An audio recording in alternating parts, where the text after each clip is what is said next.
And so with that, I think we should check on Trump talking at CPAC. We will launch a new age. I am innocent. They're coming after me. You can't handle the truth. Can you handle the truth? Mm-hmm. So, okay, before we get into this real quick, I do want to mention that in Daniel chapter 8, verse 25, it says, by his cunning he shall make deceit prosper under his hand. And in his own mind, he shall become great. Without warning, he shall destroy many. And, this whole idea that he makes this Antichrist figure, makes deceit prosper in his hand. And he also destroys under this guise of peace. And also, I've talked about the God of fortresses in Daniel 11, where, it's about security. It's about protection. Yeah. That sort of seems to play it. Yes. 1 second. I am so sorry. I have to go do something really quick, okay. But keep going. I know. I'm sorry. Sure. No problem.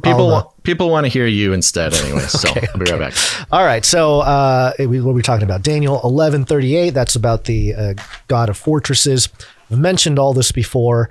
It also echoes 1 Thessalonians verse 5, where it talks about the time of the end and when the day of the Lord comes like a thief in the night, while people are saying peace and security. So the Antichrist figure somehow establishes what appears to be peace and security, but not until some kind of war, who can make war with him, Revelation chapter 13.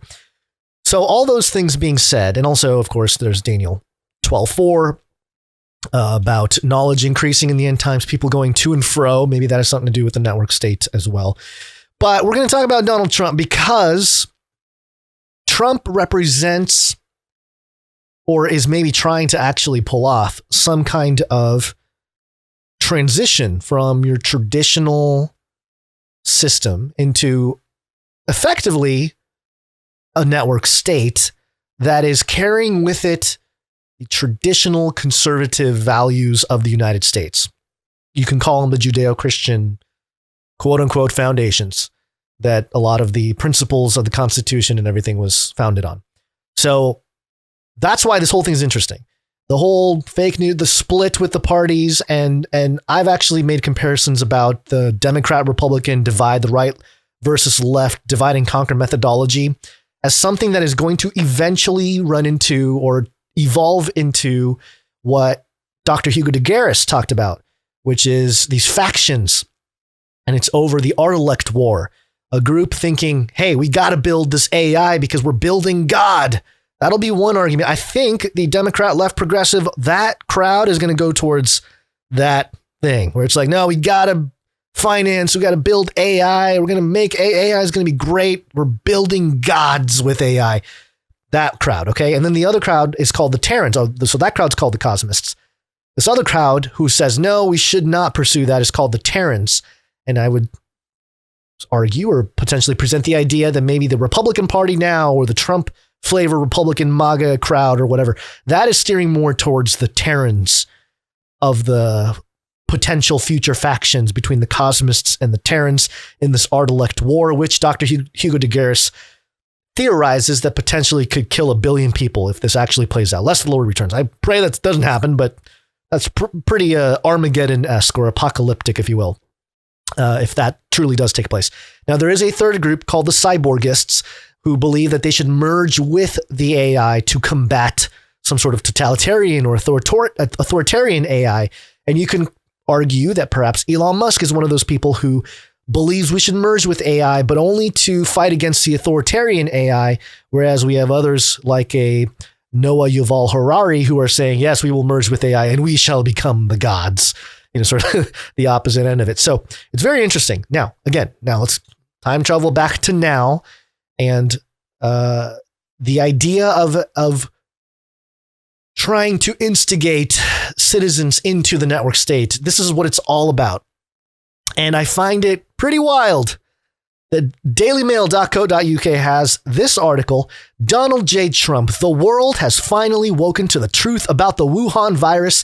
Now it's time to hold China to account. And it is... This is crazy. It says, by Donald J. Trump for dailymail.com. So apparently Trump wrote this article for Daily Mail. This is wild. It says here, 3 years ago, I declared that COVID-19 almost certainly came from the Chinese Wuhan lab. Now the world is finally admitting the truth. The cover-up of COVID-19's origins is one of the greatest scandals in the history of the world. Millions of people all over the planet have died from the China virus. The cost of the outbreak and the lying about its origins is incalculable. Some say in the excess of $50 trillion. Now it's time to hold China and the corrupt forces who have facilitated this colossal suppression of facts accountable for the damage they have inflicted upon all of humanity. According to recent reports, the U.S. Energy Department has concluded a Wuhan lab leak is the likely cause of the pandemic. The FBI reached the same conclusion.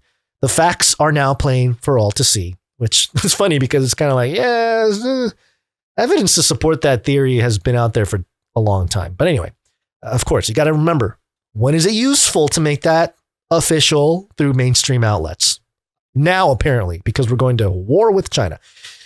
When I first suggested, I'm going to skip through some of this stuff here because he's starting to, actually, no, I can't skip it because it goes to the greater point. When I first suggested, this is Trump again.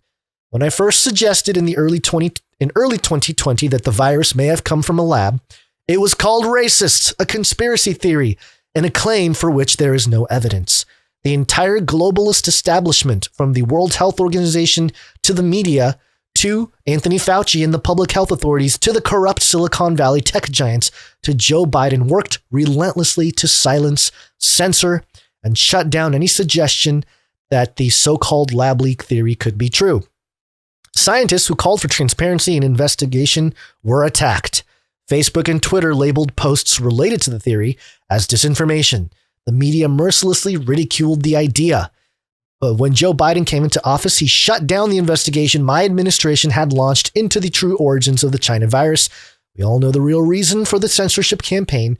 The lab leak did not serve their political agendas. Which again, keep in mind, what is this serving for Trump's political agenda? I know it's hard for people to get their minds around that, but it's a fact of fact. It's just a fact of the matter that Trump here is making a strategic move to move certain parts of the government in agreement with his worldview. And I think potentially a lot of the sort of propaganda that was, because, during COVID, it was kind of like, why are they letting all this nonsense be reported? Clearly just irrational, undocumented, easily debunked stuff. Why do they keep flooding the media, or not allowing, but why do they do that? And perhaps it was to allow for a reckoning. There must now be a reckoning, says Trump. The sinister censorship regimes in the United States and throughout the West must be dismantled and destroyed. Powerful words coming from Trump here. This scandal is the best possible reminder of why we must have free speech. He goes into holding the World Health Organization to account. He goes through all the details here. And again, it's hard to disagree with Trump here. Obviously, we know all this to be true. He is literally summarizing 3 years of our podcast, other podcasts, and really a whole movement of an awakening, quote unquote, which from the beginning we were saying, hey, this seems a little systematic. It seems like this awakening thing is also on purpose. It's not so much that it's happening naturally and organically and more people are just waking up to the truth. No, there is a political light at the end of the tunnel here. Somebody is organizing this and orchestrating this awakening for a particular end. And it's very possible that Trump saw this and is using it for his political advantage as we lead into 2024. And that can be very powerful and very interesting, considering the fact that he was the one that did the warp speed and got the vaccines out there. And anyway, let's just continue on here. Let's see. There's okay. So the very end of this article, their lies and deception killed at any opportunity to stop this deadly global catastrophe at the start. Add to that the probability that the virus emerged from a Chinese government lab and may have been engineered by Chinese government scientists. No mention of our own government funding other than Fauci. I think that's part of it too. You got to really, if it's going to be any blame on the US government, it's got to be individuals that are acting in treason. That's how you create the narrative of the the anti-China, some sort of tension with the Chinese government to flourish and garner support for political reasons. Add to that the probability that the virus emerged from a Chinese government lab and may even have been engineered by Chinese government scientists. And it is clear that the nations of the world are not just owed a massive apology, they are owed massive damages. To collect this compensation, nothing should be off the table. Tariffs, taxes, and a global summit on reparations. The world must ensure that such a tragedy never happens again. And I got to tell you, folks, feels like a trap, doesn't it? To me, it just feels like a trap. But maybe I'm just too jaded about the whole thing. But let's go listen to Trump here, because he spoke at CPAC. The clips have been going viral. This is him talking about World War III and how he would solve the Ukraine-Russia crisis. I will prevent, and very easily, World War III. Very easily. Very easily.